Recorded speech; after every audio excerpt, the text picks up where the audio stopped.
This is the show where wrestling fans rate and debate the hottest topics in the world of wrestling. I'm joined on the hosting panel tonight by Matt. Hey, what's up, people? And David. Hello. How you doing? Tonight, we're going to be discussing No Way Out, WWE's latest pay-per-view offering. We also have some news about an upcoming interview right here on PWTR. We'll get to that later on in the show, but now let's start things off with our No Way Out review. First match of the night was the World Heavyweight Championship match. Sheamus defending versus Dolph Ziggler. Sheamus retains with the bro kick. I thought that despite the fact that Dolph Ziggler was on his back for the 1, 2, 3, I felt that Dolph Ziggler won this match. He has proven himself time and time again to be one of the best wrestlers on the roster, and for some reason he always gets passed up. I thought that he was going to be a main eventer or a semi-main eventer by January, and for some reason it didn't really work out. But hopefully they change their minds and put him into a Chris Jericho position. I would love to see Dolph Ziggler get a main event push, even if he just goes back to the mid card, like the top of the mid card, and main events every now and then. You know, that's a great place for him. He deserves to be right up there. Definitely not jobbing. Jobbing is not for him. Yeah, I think we talked about this. Oh, sorry. But I thought that the match overall was great. I wasn't even expecting it to be that good since it was, very last minute, but they did a good job. And Sheamus, good wrestler and all. I like Sheamus, but I'm kind of getting tired of the generic babyface kind of thing. I wish Sheamus would have been able to stay how he was when he was just turning babyface. He was still, I wouldn't say a tweener, but he was like very rugged, very rough, barbaric. So now he's kind of a goody two-shoes. So I'm getting tired of that, but I still think that he's a good wrestler. Definitely. Great match by these guys. I think we talked about this last week. We knew that Dolph Ziggler was not going to win this match because he was the last-minute replacement for Alberto Del Rio getting injured, so they weren't necessarily going to give it to Dolph. But Dolph did what we thought he was going to do, at least what I thought he was going to do, and he performed very well. And he showed everyone that he can compete at the main event level. He can compete at a world title level. He and Sheamus did it really well. I mean, I too have problems with Sheamus' gimmick, but, there's no doubt that he still has some pretty good ring skills. But Dolph certainly, he seemed like he was really controlling the match, and that he was setting the pace and the tempo. So it was a really well done match. It didn't make Dolph look weak. Sheamus looked strong, but he didn't bury Dolph by doing it. I really liked this match. It was one of the better matches of the evening. I knew Ziggler had no chance in hell of winning, but there were some moments during the match that they effectively sold the possibility that he could. So with that being said, it was a pretty good match. Both competitors, they showed great resiliency with all of the tense near falls. Me being a DX fan, I did notice Ziggler pulling some interesting moves out of his arsenal, the Fame Master, the X Factor. Maybe if he had hit Sheamus with the pump handle drop, he would have won, but, whatever. Anyway, both guys put on a great show, and with Sheamus getting the win in the end, I would love to see Dolph Ziggler with a world championship, but I just don't think this is the time right now. And what was also cool to see is the following that Dolph Ziggler has. The crowd went wild for him at No Way Out, and he got a great response on Raw also. I guess it's too much for a heel to be treated like a heel and be booed, because you could still say you're great at doing your job, you're great at getting me to hate you, but with the crowd they're cheering for Ziggler, at least they're recognizing his talent though, so that's a plus in my eyes. Next up, we're going to move on to the Tuxedo match. Santino Marella against Ricardo Rodriguez. Santino gets the win by ripping Ricardo's clothes off. Well, us wrestling fans get a lot of flack for people telling us that wrestling is homoerotic, and you know what? I was starting to hear people, I'm not crazy or anything. Well, I hope I'm not going crazy, but I basically heard them conversations while I was watching this match, and I was just hearing people saying, "Wow, man, can't believe people watch wrestling. Look at this crap." I could hear people laughing at me. Basically, I decided, you know what? Screw this. Went to the kitchen, got something to eat. I really don't. I don't really care about this match. Apparently, it's going to turn into a feud because of what happened on Raw. And nothing needs to be said more about this match other than it happened. I'm going to be a little bit easier on it. I mean, I can definitely see from your position, David, once you go into wrestling wide, a match like this would like kind of be insulting. It's just like a comedy match. But you got to have that match somewhere in the night. There has to be the bathroom break match. There has to be this match is silly, this match is stupid, or this match is just kind of throwing this in there just to keep the show moving, get everything set up. So if that was its purpose, is it its job? Was it a good match? No. It's really run its course already. It's already gotten kind of old joke between Alberto and Ricardo, whatever his name is. It should be over. The idea that they're going to turn this into a long feud, I just feel that there's better things that they could be doing with the United States Championship. It's just that's kind of that's what's important to me about it. I mean, did it have to be this match though, Matt? Like a tuxedo match? Because I was writing up the live results for the pay-per-view on PWF Empire, cheap plug there, and just reading over the results for the match, it was a very weird experience. Santino rips off Ricardo's shirt. Ricardo then takes off Santino's pants. The match wasn't funny. That shit was disturbing, okay? But I will admit I did get a kick out of the Cobra on Santino's leg, and that was a pun intended, so, yeah. What were you going to say, David? Yeah, this is, I'm trying to hold my peace, but I know we're not necessarily called a politically correct wrestling show, but it's just I don't want to see a match where men are being stripped down to bare bottoms. You can't give me a bra and panties match, but you can give me two dudes being stripped out of their tuxedos. Yeah. I'm sick of this glad partnership. They need to go. Well, let's be very clear with the bra and panties match. Even though as a male I enjoyed the bra and panties match, it never made quite sense to me, the bra and panties match, because after someone would get stripped to their like bra and panties, the girls would be like, "Oh my gosh, see my underwear! Oh my gosh!" It's like covering up. I'm like, how is this different from anything that you wear to the ring? Like, yeah, you just did a damn bikini shoot last week. Like, yeah. It's like, I'm like, what? I don't get it. It's like real. It's like what happens with real women. They're like in a bikini. They're like, yeah, look at my bikini body. And then they're like in the underwear, like, oh my gosh, don't look. It's just like. Okay. Like I remember when Stephanie got stripped down because Austin removed he like ripped the beer thing off of her chest. Oh yeah. And she's like, oh my god. But I mean, I get it though. This match was. I agree with you, Jada, that yes, if they're gonna have a filler match, there could have been a lot of better opponents. Heck, they could have put anyone out there for a filler match, and they had another filler match later in the night with Ryback. So why couldn't you just find something like that and have maybe some superstars that less people care about wrestling? So I do agree with that. I think it's a waste. I certainly wasn't entertained by the match. Like I was entertained by the Santino and Ricardo tag team match they had on Raw last week. Not entertained here. Now let's move on to the Intercontinental Championship match. Christian's title on the line against Cody Rhodes. Christian ends up getting the win in the end with the spear.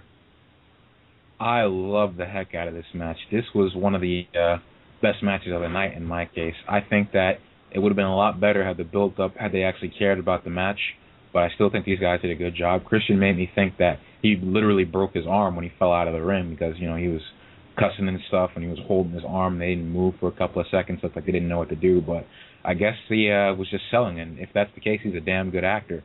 I think that this match, there was some boring parts to it, but the last 5 to 7 minutes of the match was really, really good. I liked all the counters that they did. I was generally concerned for Christian's safety, and that's just a sign of a good heel in Cody Rhodes.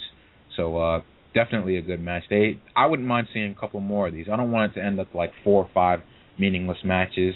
I felt that the Cody Rhodes Booker T feud went on a little bit too long, but I think that we should definitely see a match like this again. But I don't want Cody to be stuck in the mid-card. I think he's moving on to bigger and better things. It's time for somebody like Christian to step down and help out the mid-card guys and put a couple of, I wouldn't say put people over, but not necessarily. But I think he should switch places with Cody, go to the mid-card and let Cody go to the main event and probably take Christian's spot.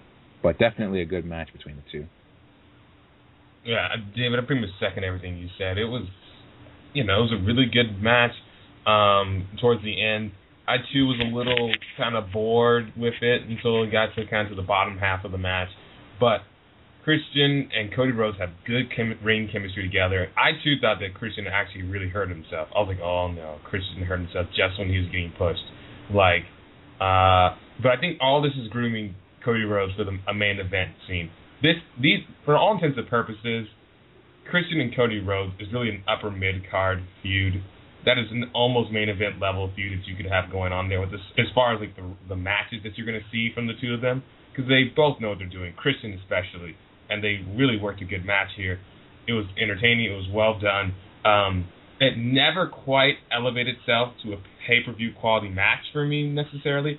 For me, it was like a really good Raw match that was on a pay-per-view. Like, it never made me see, like, oh, yeah, like, there were some other matches like Dolph, Sheamus, that was something pay-per-view. This was kind of, like, really solid, but I appreciated it.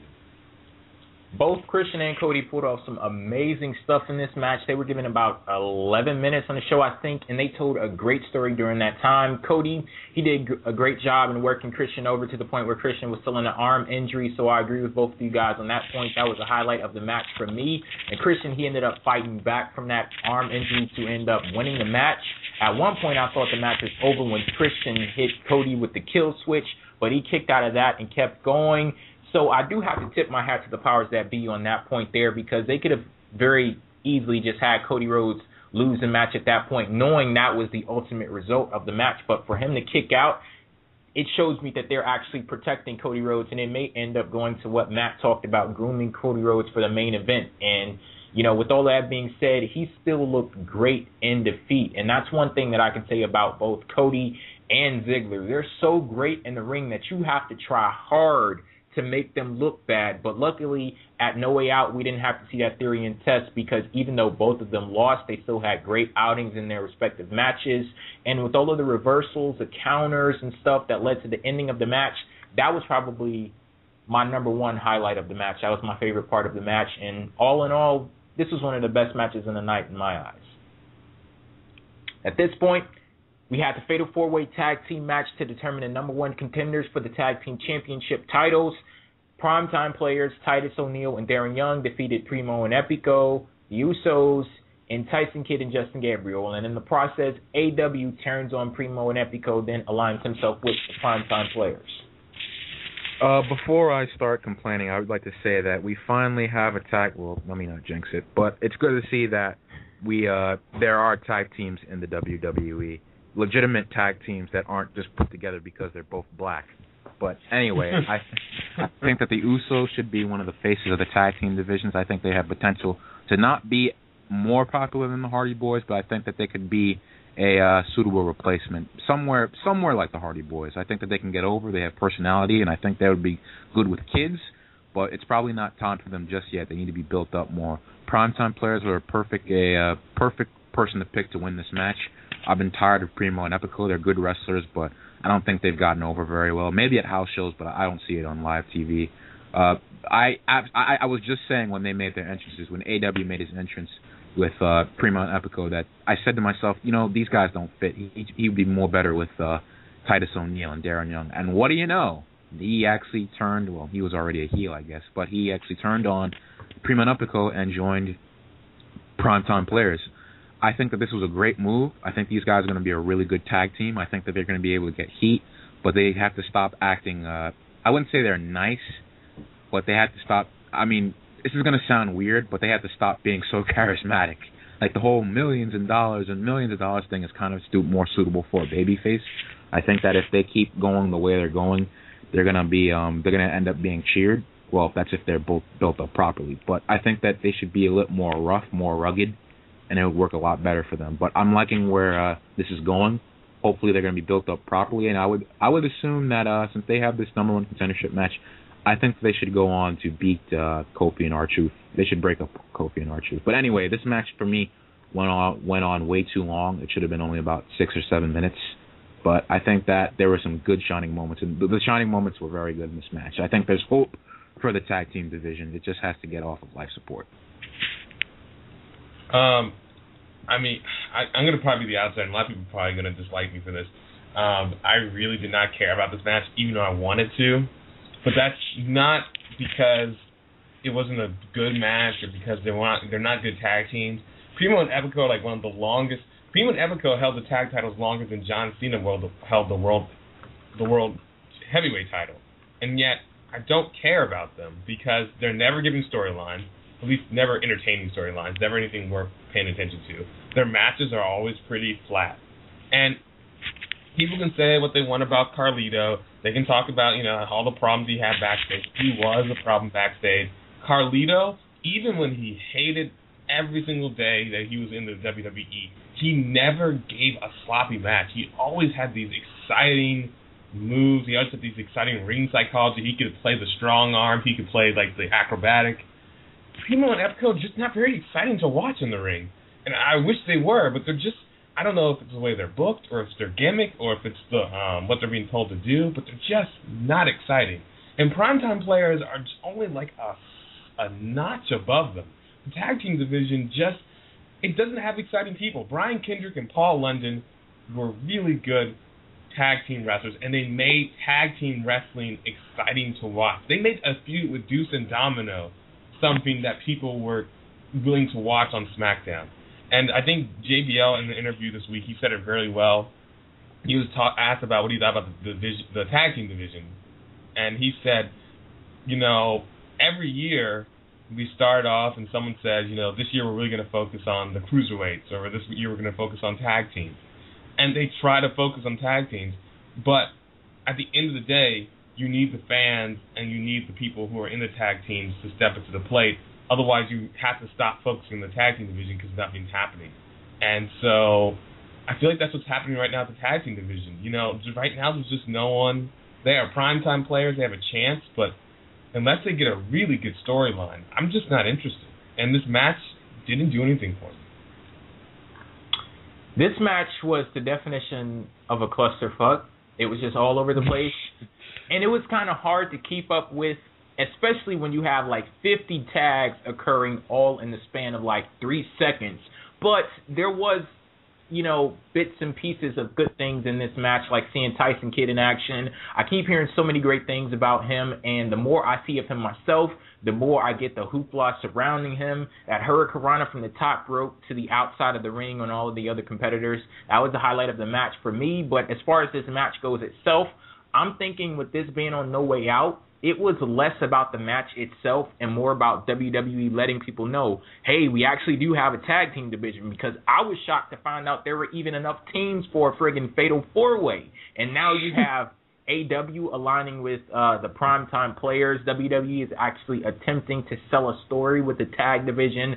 I like the move they pulled on Raw, saying that they didn't even have to compete against, I think it was Primo and Epico, because they had nothing to gain from beating them because they were already the number one contenders. I thought that was pretty cool. So it seems as if things are looking up for the tag division, and I look forward to even more building to be done in the future. I know I say this entirely too much, but it's to no fault of my own, because WWE keeps pulling this mess. They give people hope that, oh yeah, we're going to revive the tag team division, and they do the same crap with the Divas division, and we'll get to that, I believe, with the next match of the night. But it's like they start to put in effort, start to give these guys stories, and then they all of a sudden pull back and the whole thing crumbles. Like, before you even lay the foundation for the damn house, you're calling off the project. So I'm hoping that they continue on this road. I can't say that I'm fully sold on the primetime players yet, but hopefully they do something in the near future that, grabs my attention. I do say that I like AW. I like where his mind is and how they're booking him on the show. Because I was thinking yesterday when they talked about on No Way Out, they were talking about he allowed the it was something about in Primo and Epico's contracts, quote unquote, they had the whole stipulation that they got a rematch for their tag team championships, and he allowed that to expire. And I was thinking to myself, how in the hell is this dude still employed by them when he let the damn rematch clause expire, and now they have to compete in another match for a chance at the tag team championships? That was kind of weird, but with him turning on them, it actually did explain itself. So, I like him so far, and I'm hoping that he brings some interest to the primetime players. Next up, with the Divas match, Layla successfully defended the title versus Beth Phoenix. Yeah, I think that this, I'm a little bit, I wouldn't say I'm tired of this these matches. I think they had a good match. Layla showed off a little bit of her charisma, but I think this is it. They don't really need to do any more of these matches. They need to decide. Sorry for the stuttering. They need to decide whether or not they're going to throw the belt on Beth or keep it on Layla, because I can almost tell that they don't really know where they're going with this. I don't know. I guess it depends on whether Karma comes back. I don't know when she's going to come back, if she comes back at all. But if she comes back, they should probably consider doing the Beth Karma thing at SummerSlam. You don't want to risk anybody getting hurt at WrestleMania. And, since it's not a huge match, it's not like they're going to waste it, you know what I'm saying? They could even have a rematch at WrestleMania, if anything. But I think that they should just move on from this. This isn't even a feud. It's just, you have the belt, I want it, let's fight. So not much to say about this match other than both good wrestlers who should be treated a hell of a lot better than what they are right now. This match was decent, It was definitely probably two of the better female wrestlers doing something. Seems like WWE wants to put more effort in just women who are there to look hot. That's why Eve Torres gets more probably mic time than Layla or Beth, which is really a shame. And even Eve has been off television for the last week or so. So that shows you just how much they care. But this could really. I'm not saying it had to be Beth, Layla, because I feel like every time you have a women's champion, she ends up always in this feud with Beth Phoenix. And it's kind of the same thing. There's only so much you can do. Beth Phoenix is you're just a pretty girl. I'm a strong woman. I'm going to, snap you in half. And then the pretty girl either ends up getting snapped in half, or she proves that she can actually wrestle, or sometimes they break laws of physics in the universe and have Kelly actually beat Beth Phoenix. So, but when they're not doing that, it's okay. But I would rather see Layla in a feud with a woman I wish Maurice was still around, because a Layla Maurice feud could be awesome, because they're two girls with similar styles who could probably play really well off each other. And Layla's pretty good with the belt. They need to give her more of a chance, I feel like. And I just don't know what they're doing. I don't want to see Beth versus Karma at SummerSlam, even though, interesting note, Karma posted on her Twitter a picture of her training, and someone asked, are you training to come back to the WWE? And she said yes. And then about an hour later, she deleted that picture and that tweet. She deleted all that history and everything. So I don't know what that means. I guess WWE wants it to be a surprise or something like that. I don't know. But I would rather see someone like Layla versus, I don't know, but not Layla versus Beth Phoenix, not really interested in. Maybe Layla versus the Natty Neidhart. I'm just not really interested in seeing Beth. They had a great match on SmackDown. Yeah. Yes, she did. And I don't know.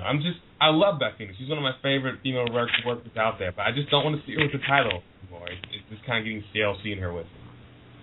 This match was pretty disappointing to me, because I was actually looking forward to it, but when it started, they go and pull that stupid BS with the dancing and Layla wearing Beth's crown, and all that mess was completely unnecessary. Here you have two divas capable of pulling off a decent match, but you distract people from it with the stupid-ass antics. And this goes back to the conversation that we had last week about the divas having one hand tied behind their backs when it comes to how they're approached when it comes to the booking the show. And I absolutely refuse to believe that the WWE creative team is that oblivious to not realize what they're doing with the divas. You can even look at Monday Night Raw, where I believe it was Beth Phoenix in a match with Alicia Fox. The match was about 30 friggin' seconds, and I don't even know why the hell they had Layla on the commentary table when she only said about 5 words.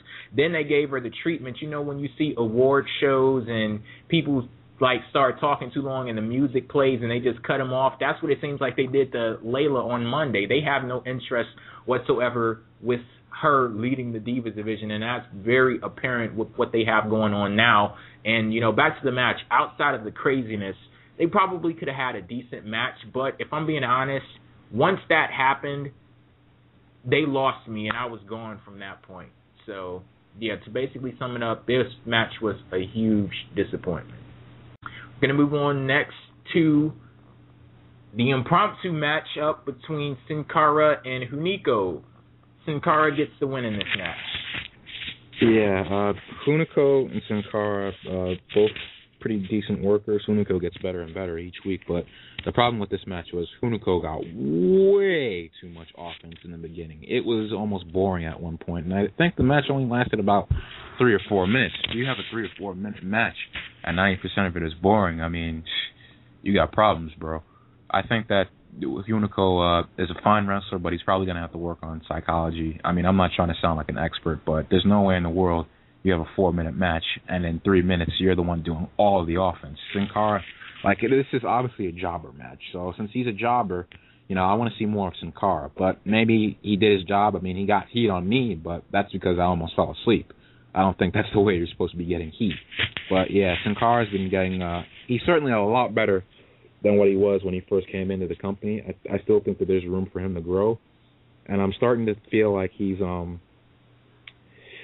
I wouldn't say he's nervous or anything, but I haven't seen him do the crazy stuff that he used to do when he was first in the company. I guess he's a little bit more careful now.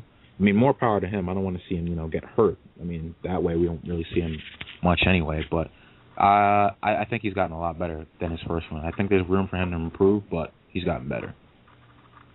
I mean, like I said last week, I'm just still waiting for Sin Cara to entertain me. I get it. He's one of the best in the world, but I mean, there are a lot of people who are supposedly some of the best in the world.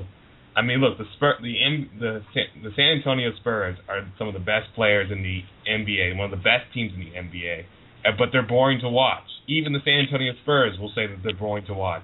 And Sin Cara might be the best in the world, but he is boring to watch. And that doesn't. When I hear that someone's exciting, but they don't excite me, I don't know, man. I mean, a jobber match, you're supposed to, if it was a jobber match, you're supposed to look awesome. You're supposed to show me some crazy stuff that you wouldn't do with normal people. People may complain about Ryback, but Ryback is showing some impressive stuff. He's power slamming 3 people at once, that's impressive. It's stupid, but it's impressive, and it shows me the character. Sin Cara, I have no idea what he is. For me, he's just a very silent version of Rey Mysterio, and that's not a good thing. So, I'm honestly, if they released Sin Cara tomorrow, I would not care. I would be more torn up if they released Heath Slater than if they released Sin Cara tomorrow. And that's a lot. That's harsh, man. Yeah, and you could quote me on that. You could quote, because at least Heath Slater is entertaining to watch. He is entertaining to watch. He's funny backstage. I'm gonna be honest. I agree with you. He is. What? I mean, I'm just waiting for Sin Cara to do something other than the backflip that impresses me. And when I see it, I'll let you guys know.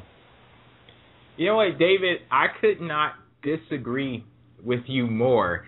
Hunico getting in so much offense was the only reason why I actually did enjoy this match, because otherwise it would have been the typical Sin Cara stuff we see with the heavily choreographed match, and they actually did something different this time around. This was the biggest challenge that he's had, or at least one of the biggest challenges he's had in his entire run in WWE, and this was the worst beatdown that he's gotten outside of ones that he's actually self-inflicted upon himself. So yeah, that did spark a little interest. Oh my God. I mean, hey, you can't deny it. I mean, Survivor Series, we were both there. Yeah. But that actually. I thought he broke his neck, man, from the angle I was at. Yeah, that actually did spark a little interest in this match for me, because, like I said, otherwise it would have been just the typical Sin Cara that we usually get, and I'm not on board with Sin Cara. I agree with Matt when he says I'm waiting for Sin Cara to entertain me, and I don't know which one of you guys mentioned it. I think it was you, David. You talked about how he was different since he's come back to WWE. I do get that feeling also. I've never been a huge Sin Cara fan, but now his stock has drastically decreased in my book, and I'm not on board with Sin Cara at all. And this match, even though I did get a little enjoyment out of seeing him get his ass whooped, that doesn't change much. Well, I will say one thing that's been interesting me about Sin Cara, and I pray to God it's not a botch, but knowing him, it probably is. When he goes for that flying, I call it the butterfly, that finisher he does, he does this Hurricanrana thing and he spins the person's head around. He usually used to go for a submission, and I've been noticing lately whenever he's now that it's an impact finisher, no pun intended, it's an impact finisher now, it's not really a submission.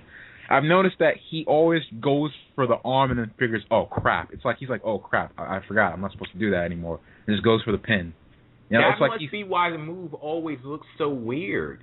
Yeah, because it's like 9 times out of 10 since he's come back to WWE, it would look like that move is kind of like botched. It seems like it's a difference with like the last 2 times that he's done it, but yeah, I think I do get what you're saying. Yeah, it looks like he's about to go for the armbar and he just says, nah, never mind, and it just looks bad. But you know, he's I would suggest putting Sin Cara with when Rey Mysterio comes back. Nothing but good things will happen. I would suggest putting him in a tag team with them. Not have a match yet. But then again, you know, Rey Mysterio isn't getting any younger. I would have honestly put Rey Mysterio on a shortened schedule because we need to have that match against them. But the problem is, I don't know if Rey Mysterio will make it. Hell, knowing Sin Cara and his botches, I don't know if he'll make it to WrestleMania. So, but I think that having somebody mentor him would be really good for him. He just needs to get into a feud with a big star right now. He hasn't had necessarily a big feud right now, but having somebody to mentor him would help him drastically. I don't know, that may be too much for Sin Cara, especially seeing as he's not really clicking with people, or at least he's not clicking with me. I don't know if I would be on board with seeing him in a feud with a big star, because that would seem as if WWE is kind of like hot-shotting him, forcing him onto people and forcing him, like kind of like what they did with Lord Tensai, and we all saw the results of that. It didn't work out too well. Yeah. Well, either way, a feud is better than no feud. Just something, as long as it's not like a tuxedo match or something. Or who can botch the most match. Kurt Hawkins versus Sin Cara. I don't know who would win that one. Match to end all matches. Botch Fest 5000. Okay, next up, guys, we have the WWE Championship Triple Threat match. Champion CM Punk versus Kane and Daniel Bryan. CM Punk retains. Damn it. Everyone who follows me on Twitter knows where that came from. But yeah, I was really expecting Daniel Bryan to win. I feel that they're missing a golden opportunity, and this isn't just, no, I'm a damn liar. This is a way for them to get the belt off of CM Punk. I don't care who they put it on. Just get the belt off of him. But I think that they're missing the boat with Daniel Bryan right now. I think that they had a perfect opportunity right here to protect CM Punk. I felt that Kane could have got pinned by Daniel Bryan and wouldn't have looked as bad on Punk. But they didn't do it. So I think that Daniel Bryan is like really over right now, and they don't want to have this end up like a lot of guys in Ring of Honor where they don't capitalize on them immediately, and then when they finally do try to push them, it doesn't really work. So I think that they should definitely look into his push. But I thought this was a good match. I thought it was actually great. I wouldn't say it's like a 9 or anything. I would say it's about a 7, maybe an 8, just barely an 8. The crowd was what made this match, though. The crowd was into it. They really helped this match a lot. And CM Punk is a strong guy for the way he looks. I wouldn't expect him to be able to lift up even guys like Jericho, but he definitely handled Kane. I think that this thing with Kane and AJ is this isn't going to end well. Kane has always had a bad history with women in the WWE. It's his kryptonite, but it's also not very good for us. Usually the feuds with women he has ends up as horrible. It usually ends up necrophilia or terminated child pregnancies and just I don't know, man.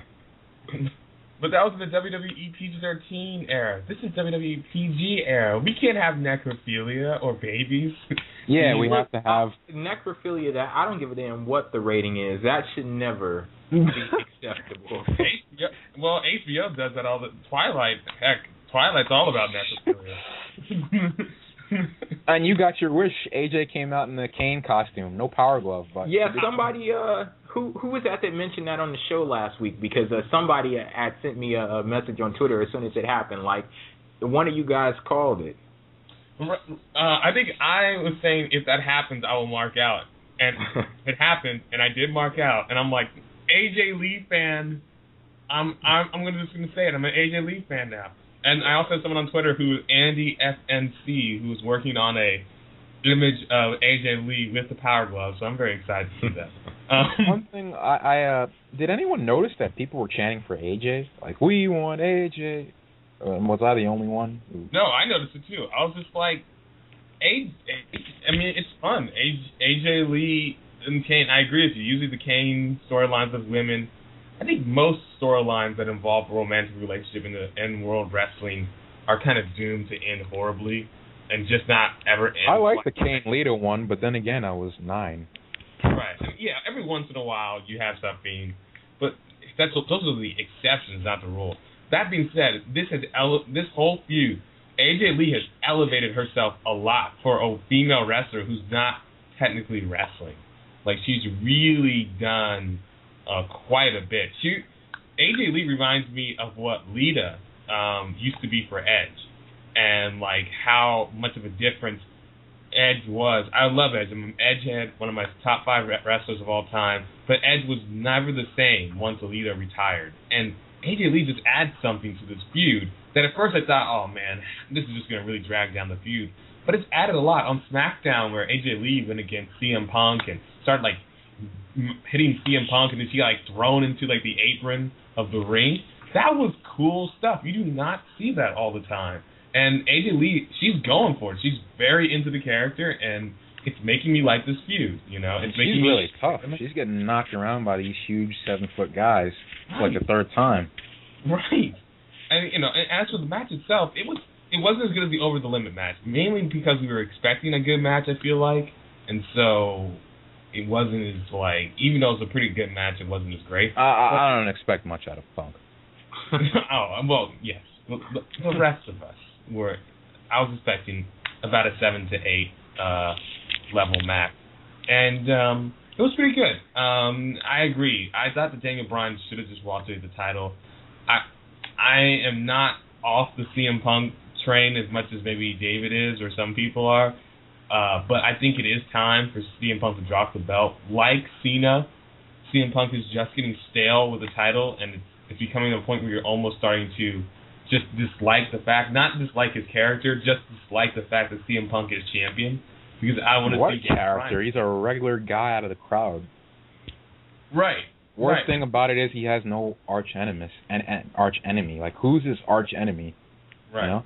Cena had Edge, JBL at one point. Austin had McMahon. Rock had Triple H, and Punk just has ratings. Drugs and alcohol. Drugs and alcohol. That's CM Punk's main villain. No, drugs, I agree. Alcohol, and ratings. Oh, ouch. But no, they need to capitalize on this Daniel Bryan thing very quickly because he is increasingly popular. And for them to mishandle this would be a big mistake. I think the last time WWE probably messed up a character this much was the MVP character. I was just about to say that. Yeah. They missed the boat on him, man. I see a lot of that with Daniel Bryan. A character everyone likes, a character who can wrestle, a character who's put in some big feuds, and for some reason just never quite gets the respect they deserve. And I really hope they don't do that to Daniel Bryan because there's just too much good stuff that's happened out of this feud. And on the side note, I know we talked about AJ Lee earlier, but I don't know. I was trying to send the link or post it on my Twitter or something like that. There's this video of AJ Lee when she is like a young teenager back during the Attitude Era. Yeah, WWF during a signing, right? Right, in a signing. And she gets to meet Lita, and she's like crying because she gets to meet Lita and everything. And it's a really cool video because you're just like, oh my gosh, AJ Lee meets her hero, Lita, and now she's becoming the new Lita of the WWE today. So I thought that's kind of like a Miz type moment. Just someone who had a dream and really stuck with it and now is living it. I've always been a fan of AJ. I'd prefer she'd be an in-ring competitor because she's far better than that. And another problem with me and AJ is I want to say she's hot because she is, but the problem is when she dances around like a 15-year-old and she looks like a 15-year-old, it kind of makes me feel like a pedophile. Right, so, Selena Gomez effect. Yeah, I try not to say she's hot and all, but it's like hard, you know? Oh, that was a poor choice of words. But yeah, just keep it moving. Let's keep moving. Yeah, for me, this match was actually a really good match.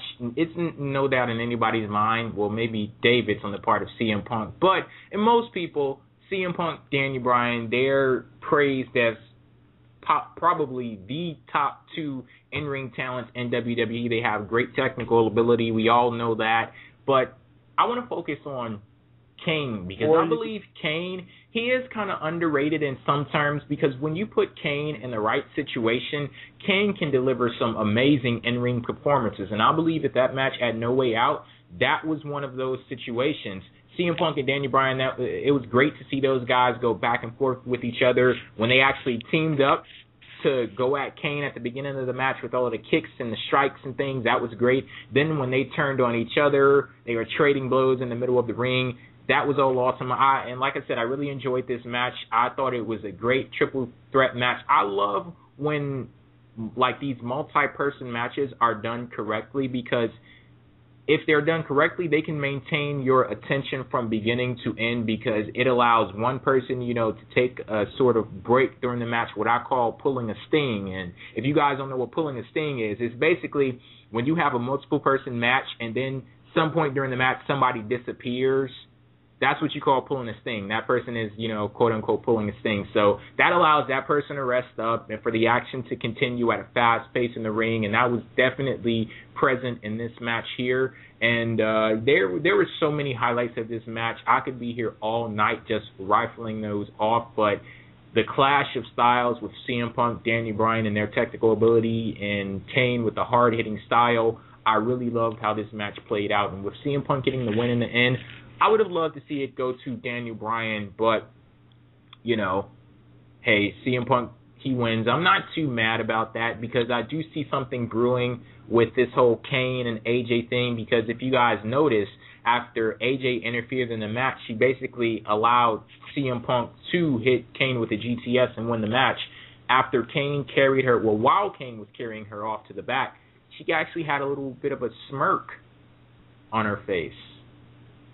Right. So it seems as if she's kind of like a bit confusing, but I mean, she's one of those girls. You know what I'm talking about. I ain't saying she's a gold digger. It's like she's a double agent or something. She's secretly working for CM Punk. I wanted to say something about Impaler, one of the guys in the chat room, and I'm referring to our chat box on pwfempire.com. to Impaler _22. As far as you calling us a bunch of marks for not liking CM Punk anymore, let me just say that Matt and Jay did not say they didn't like CM Punk. I'm the one who said I don't like CM Punk. And let me just go in further into your argument. Look, there is no doubt in anyone's mind that he could be a lot better than where he is right now. If you look at what happened back in the summer to where he is right now, it's not even the same person. I mean, that's just me. I mean, no one died and made you leader. We don't all have to like CM Punk. If you all want us to, make a shrine and start worshiping him, go watch another show. If we all disagree... Or just wait until Charlie comes back. Yeah. This is about disagreeing with each other. Do you know how boring this show would be if we all loved every single wrestler and sang the praises of Vince McMahon? That show would suck, okay? That would suck. I like saying what I like saying, And I do think some of my arguments hold a little bit of weight. Wouldn't you agree? I mean, I am overly biased, absolutely, but some of my arguments do make sense. Some of them.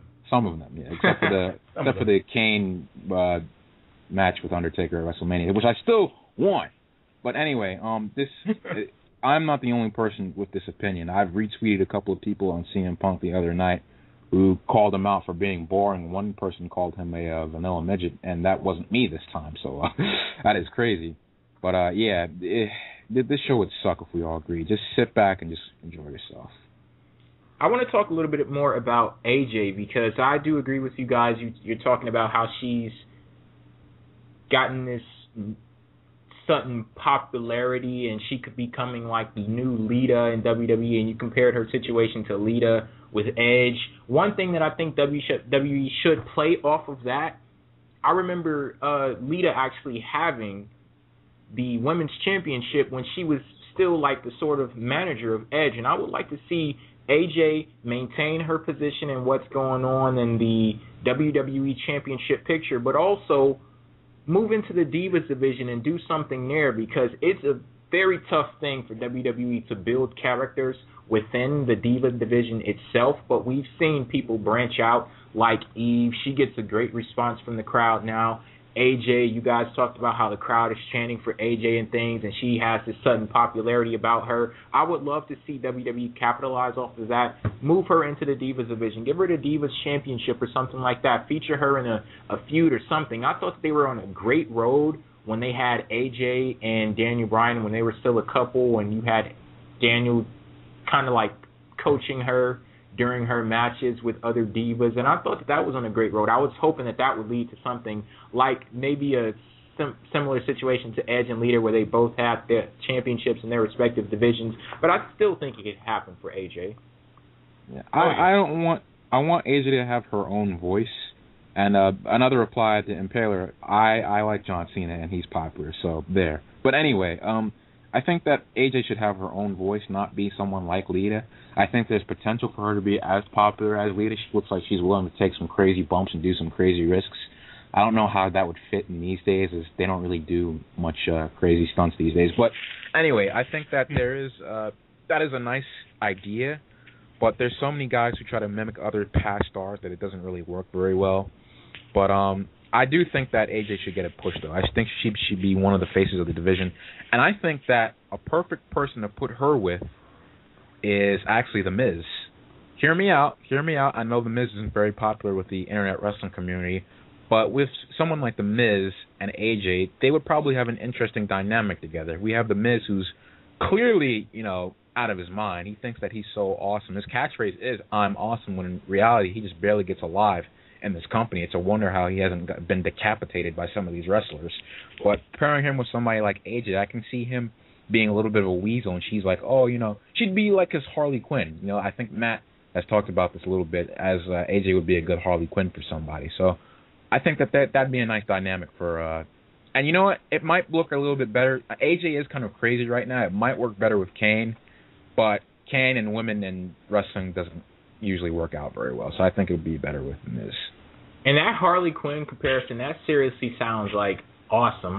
So many things are running through my mind when I see that. That could be some great stuff. But I want to go back to what I was talking about with Lita and AJ. I'm not saying that she should necessarily pound for pound or, step by step mimic Lita. I'm talking about like just a specific essence. Like, get her popularity outside of the Divas division and then use that to her advantage and place her back into the Divas division. What they do with her when she gets there, that's up to them, and you can be as creative as you want to be when it gets to that point, but just like the essence that you can use a diva whose popularity was built outside and bring her back in, I think that would be cool.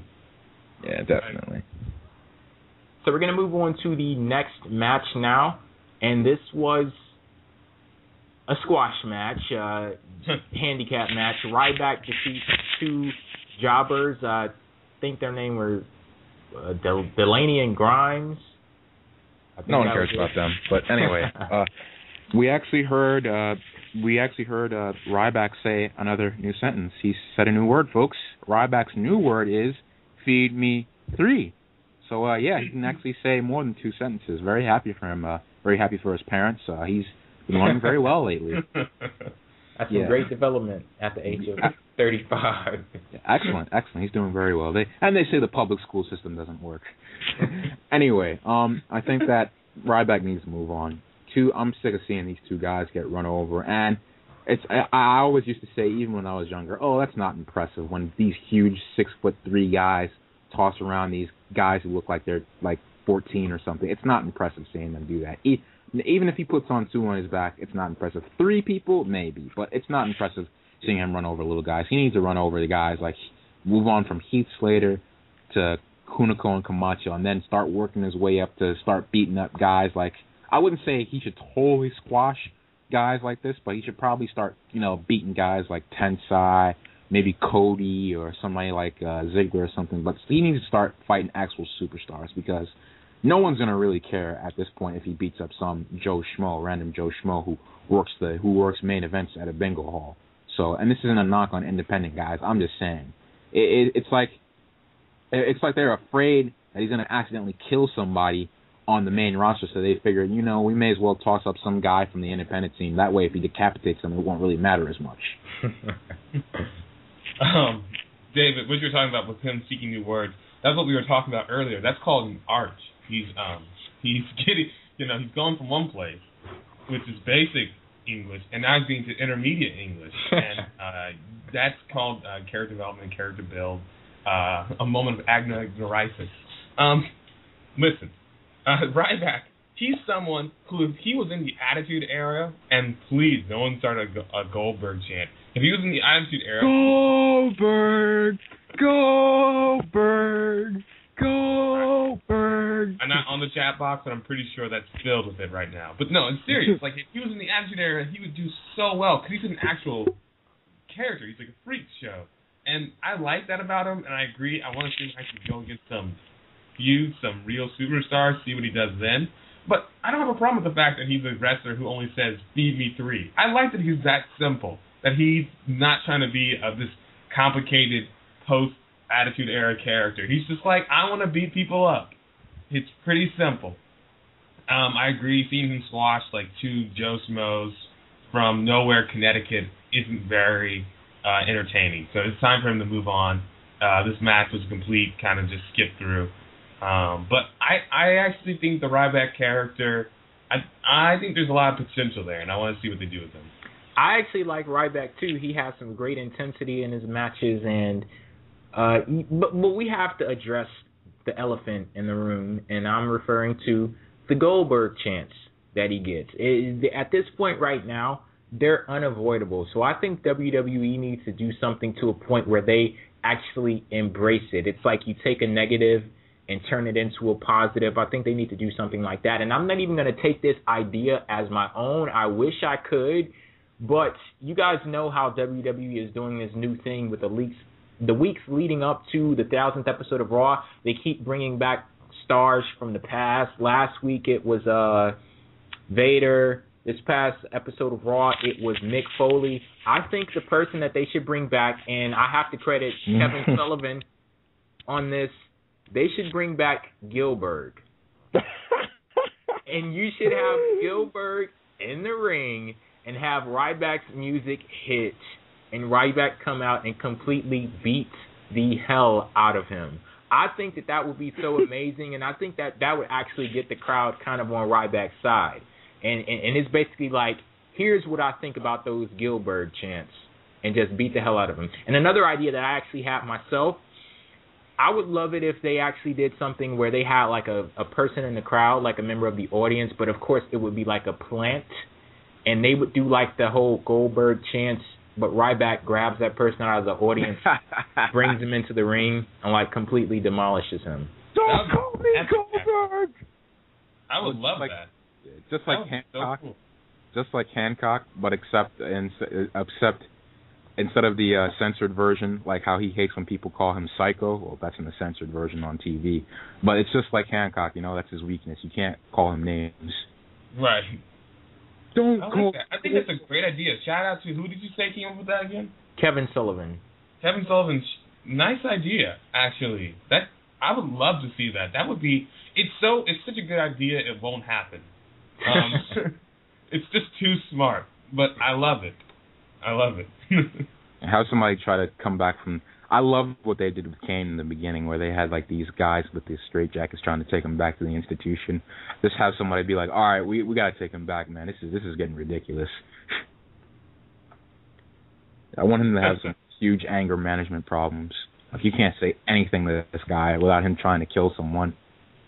That actually would be pretty cool. I do want, with that though, you have to be careful, because then that could become parody. Like, I want Ryback, if he does stuff like that, I want it to be kind of funny, and that he's acknowledging what everyone's saying about him, but he also does it to say like, yeah, shut up, and everything like that, and like, really shows people that. I think what a perfect feud for him would be, when this guy gets back, maybe at WrestleMania, would be Ryback versus Mark Henry. That would be a perfect person for him to finally say, all right, this is finally the big guy he's beaten. And speaking of Mark Henry, this is completely off the subject. I actually have. I guess that idea didn't go over too well. No, but speaking of Mark Henry, like, since he's going from WWE now, I see some people actually appreciating what he provided when he was there. Because I've seen on different forums and different wrestling websites with comment sections, they were talking about the state of the ratings over on SmackDown. They're getting like 1.7s now, and I saw a lot of people praising Mark Henry, saying that WWE needed to bring him back because when he was champion, they were getting, up in the 2.0s and things like that. There are a lot of people interested in SmackDown when Mark Henry was around. Yeah, Mark Henry brought an interesting dynamic. It's very rare to seeing a black guy in the WWE become successful, so I like what he brought in. He brought an urban ruggedness to the company. We need more of that. I think they should bring back Mark Henry. I liked it when Mark Henry was champion. I said everyone he was like that. He was such a cool heel champion because he wasn't a cheater. He wasn't someone who was going to pull that steel chair and beat you. He wasn't so many of the heels now in WWE are cowards and everything. And Mark Henry was like, I'm just gonna beat you up. I earned this. I've suffered to get this. He said, and now I'm mad. And that was such a relatable heel character, and it made him very interesting to watch because he wasn't what you were used to seeing. And I think if they could have Mark Henry come back, and they need to, because SmackDown needs so much help right now. Man, I would definitely be a little more enthusiastic about my SmackDown viewing. I think that he would be a good opponent for Sheamus. I think that probably there's potential for him to turn babyface, but there's a little bit too many babyfaces on the SmackDown side. They need some heels, so I would like to see him as the top heel of SmackDown. Alrighty, guys. I guess we have to move on now to the main event of No Way Out. A cage match between the Big Show and John Cena. If Big Show was to lose this match, John Laurinaitis would be fired. If John Cena was to lose this match, then John Laurinaitis would fire him. Turns out, Big Show ends up losing, and John Laurinaitis is fired. Well, I'm not necessarily going to lose any sleep over John Laurinaitis being kayfabe fired, but at the same time, I didn't lose any sleep over this match at all. I gained a lot of sleeping. My debt in sleeping has definitely been fixed. I felt very refreshed when this pay-per-view was over.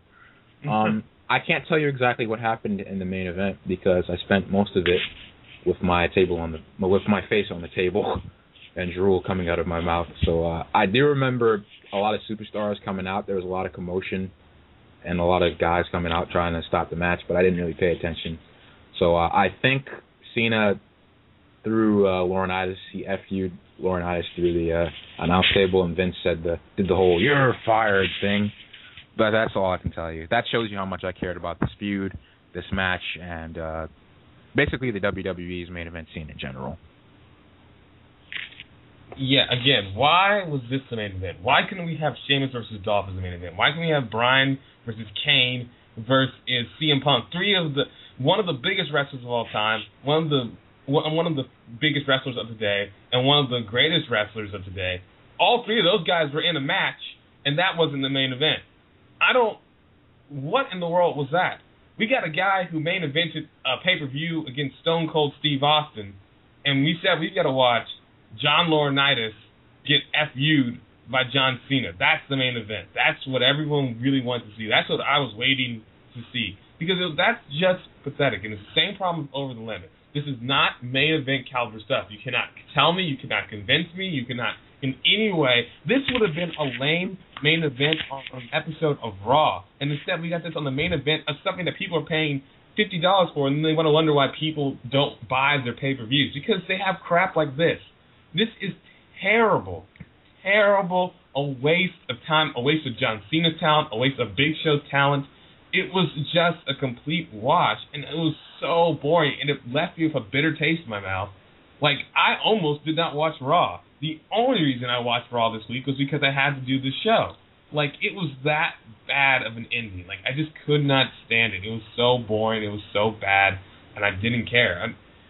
Man, that just makes me so mad that we just couldn't have CM Punk, Kane, and Daniel Bryan as the main event. I just don't understand it. They have the WWE title. They're basically saying, what they're saying with that match, Vince is telling me that anything John Cena does, even when he's not world champion, supersedes the WWE title. Cena is bigger than the WWE title.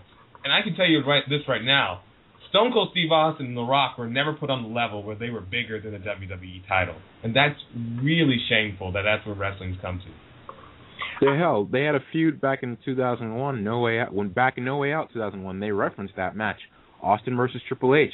As that was the biggest, I would say that's the biggest feud, the best feud they had on that pay-per-view. And that didn't even main event. It was Triple H and Kurt Angle, which the feud, honestly, with them was kind of basic, even by today's standards.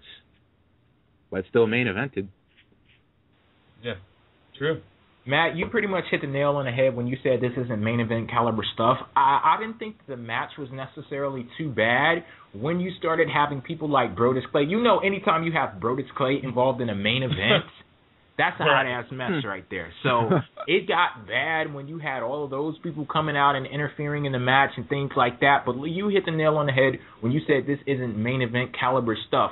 I look at battles over power in WWE. I look at epic confrontations with GMs and things like that, and I refuse to put John Cena versus John Laurinaitis on this list because, frankly, it does not deserve to go on there. And every time WWE does something like this, when they load up crappy-ass storylines with stuff that we're supposed to care about, it doesn't make us care about the storyline. It just makes us care less about the stuff that they're loading it up with. They are wasting Vince McMahon appearances with this bull. Then with the whole GM thing, like people, when they see stuff like this, I could compare it to Nexus. That's why I've said Nexus and the Core. I don't want to see a WWE stable for many, many years because that stuff just left a bad taste in my mouth when they mishandle stuff like this. You heard the Core Rules V2's feelings. So damn what? Anyway, when they mishandle potentially huge things like that, it just leaves a sour taste in my mouth. And this is the case right here with this whole John Laurinaitis thing. And Matt, I want to go back to something else you said because that really jumped out to me when you said stuff like this is a waste of John Cena's talent. Because when we see stuff like this, too many times we blame it on John Cena. And I can't help but think that John Cena, as much as we know the stuff that he's involved in right now is complete bullshit, I can't help but think that he knows the same thing also. So when he's involved in it, he puts in half the effort. He doesn't really, basically like you said, it isn't worthy of his talent, and it does nothing but prevent people like me who want to be John Cena fans. It prevents me from actually becoming a fan of his. And then with the people who dislike him, when they put him in these BS storylines and he's given top billing over actual good things that are going on with the WWE Championship picture, it just makes them hate him even more. So I don't see what the benefit of this is doing at all, because John Cena, you rearrange the card to a point where John Cena isn't in the main event. What harm is that going to do?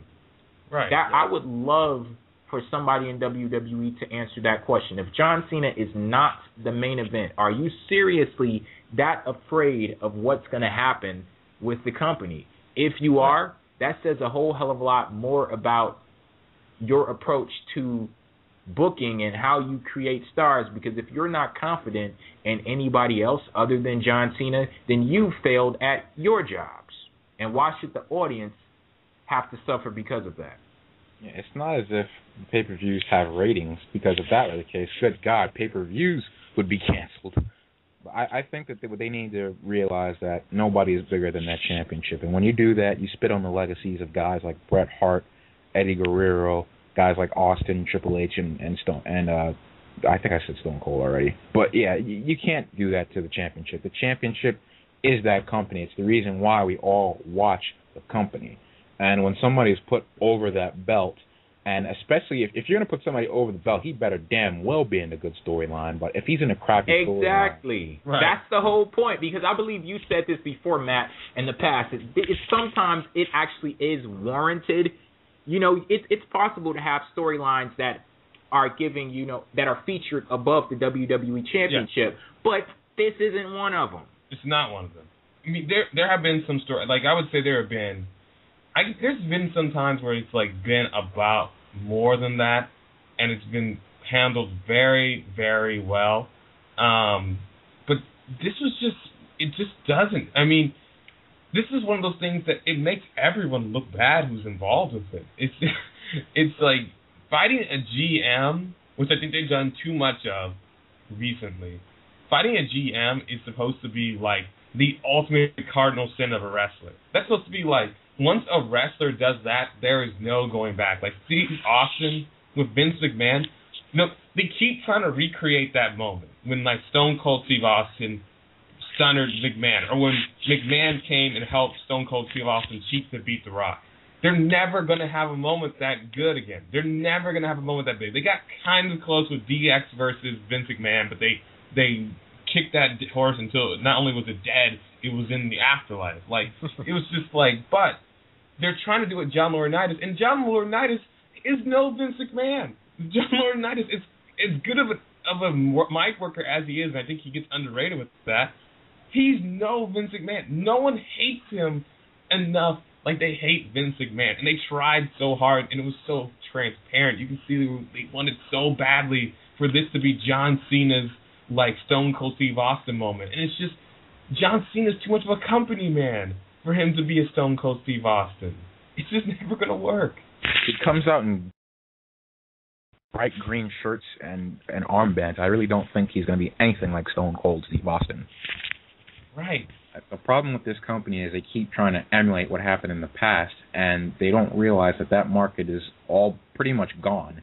But I would say 75% of the people that watch the Attitude Era is gone. They've already made new fans. So I don't think that not only is it not going to get over with them because they don't understand what the hell is going on, it's not going to get over because it's not done very well, too. Whenever they try to, it's almost like those toys when you were younger.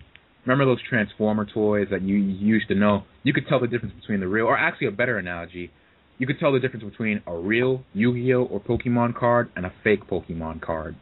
Right. So, yeah, you could tell that the fake one was, they tried their best to make it look good, but it was really poorly made. A lot of the logos were messed up and stuff. The drawings weren't even right. But you could tell the difference between a real one and a fake one. Obviously, with Austin and Vince McMahon, and John Cena or CM Punk versus Laurinaitis, there's a huge difference in quality. You look back at even the way promos were made on pay-per-views, and I'm not even just talking about the Attitude Era. I'm talking about Ruthless Aggression. When they used to make the promos before the match during the pay-per-view, they were really like intense. Like, go back and watch something like Triple H versus Shawn Michaels at SummerSlam. Those kind of promos, those were really intense. And now we have just this guy wants to fight this guy because he has a belt, or this guy called this guy's mom a tramp, or this guy said that. It's just very basic. As the Iron Sheik would say, John Laurinaitis is not the real. He is not the real. All right, guys, let's sum up No Way Out as a whole. What did you guys think about this show? Where does it rank on the list of WWE pay-per-views this year? And before you guys go there, I just want to deliver the results that we got from the fans that voted on PWFEmpire.com. We had polls up, grade No Way Out. 49% of the people, almost half of the people that voted in the poll, they give it a C. 21% give it a D. 19% give it a B. 9% give it an F for horrible, and 2% of the people say it was great. I don't know whether. What the hell is wrong with them people? Yeah, those must have been our non-straight edge friends there. I like how you couldn't even say the word A. You had to say great. You couldn't even like your mouth couldn't even say that was great. You couldn't even say A. Like you couldn't even like acknowledge that reality. Yeah. So what did you guys think about? I think that I could have booked a better pay-per-view on WWE 12's Create a Storyline mode with my eyes closed. I think that this pay-per-view was so bad. It was a 5 out of 10. There are only 2 or 3 good matches, and I honestly think that the WWE has insulted the fans' intelligence too much, and I can't believe I'm hearing Raw got a 3.4 or 3.5. That's a damn shame, because they really should have gotten a 1.0 for the crap they've been putting on recently. It is a shame that, we'll come to that point later, but I'm just going to go on record right now that this company isn't as, I would say that 1994 WWF beats where we are right now. It is that bad. they didn't have too much of a bad pay-per-view up until now, but this was horrible. This was bad, man. I think up until the main event, I would have been a C on this pay-per-view. I would have been the majority. But because of the main event, and because from what I just couldn't help but feel like when I'm watching the main event, I just felt so cheated watching it that I have to give it a D. Like, this was just so poor. I thought Over the Limit was a pretty low point for the WWE, and this was pretty low. This got lower. Somehow it got lower. And this was just really disappointing to see. It's the summer.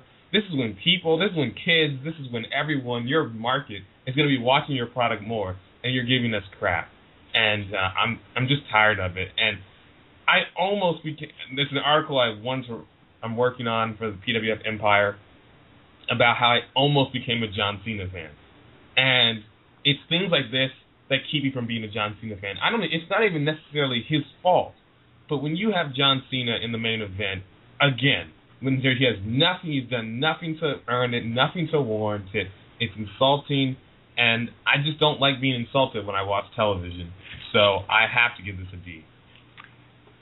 The Rock versus John Cena as the main event, I could buy that. Yes, definitely. Brock Lesnar versus John Cena as the main event, I could even buy that. But when you start talking about John Cena, simply because his name is John Cena, he's going to main event a pay-per-view with John friggin' Laurinaitis, hell no. And this is basically the same situation that we had last month at Over the Limit, where you're delivering a pretty solid show, but the main event completely throws things off. And I will say that on this show also, the main event completely threw things off of the train tracks. We actually did have some really good matches on the show. The Intercontinental Championship match and both World Championship matches, they were actually some really good matches. But again, the main event completely threw things off, and I don't know, this wasn't my favorite pay-per-view experience, nowhere near it. I would probably say this ranks in the bottom half of WWE pay-per-views this year. We've been saying he's fought Laurinaitis for the entire show. I just realized he fought Big Show. No, I don't want to. I feel bad for Big Show. I don't want to drag his name down with it because it's not his fault and everything. Like, what else are they gonna do with Big Show?